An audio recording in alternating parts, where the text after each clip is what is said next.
Issac, he's been getting adjusted since an infant.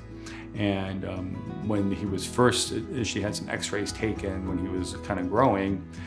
His chiropractor identified scoliosis, but didn't really take it too seriously. The chiropractor she was seeing wasn't really trained adequately in scoliosis. A lot like, medical doctors. A lot of medical doctors aren't trained specifically on scoliosis. That's why there's medical doctors that only do scoliosis care, just like there's chiropractors like myself who are trained specifically on scoliosis. So if I would have found that at that time, I would have knew that this is a very high-risk case that could have progressed, but this chiropractor didn't know that.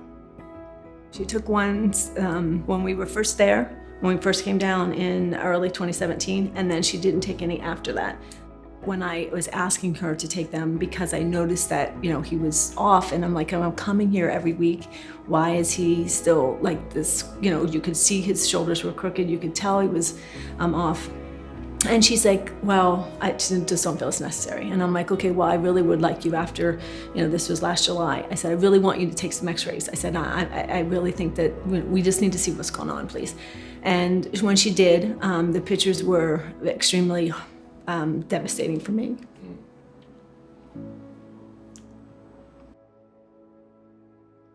Issac was a RISR 0. And there's one thing that we know, at RISR sign determines growth potential. RISR 0 means that Issac at that point hasn't even started developing his growth plates yet. They're 0. RISR 5 is fully grown. So we know during RISR 0 and 5 is when most of the progression occurs, and most rapid progression between 0 and 3. So he was just a time bomb waiting to take off or ready to explode. They just didn't know.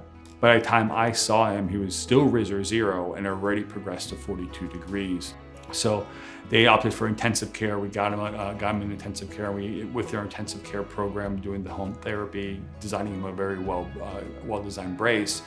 And unfortunately, he wasn't super compliant in the initial home care recommendations. He wears a brace, from his hips to under his arm. And that brace has a monitor in it that can tell when he wears it and when he doesn't. So then we knew you were not wearing this, and he lost a lot of the work that he did.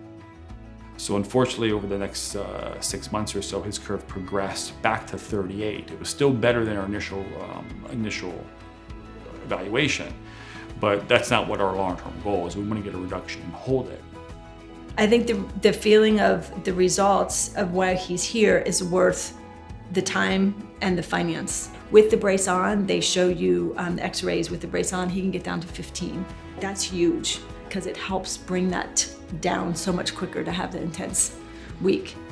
We got him back on track, got him back doing his home care, got him back doing his home therapy, and he was able to reduce his own curve. And now it's, again, up to Issac. We give him, he's total control of being able to stabilize that scoliosis.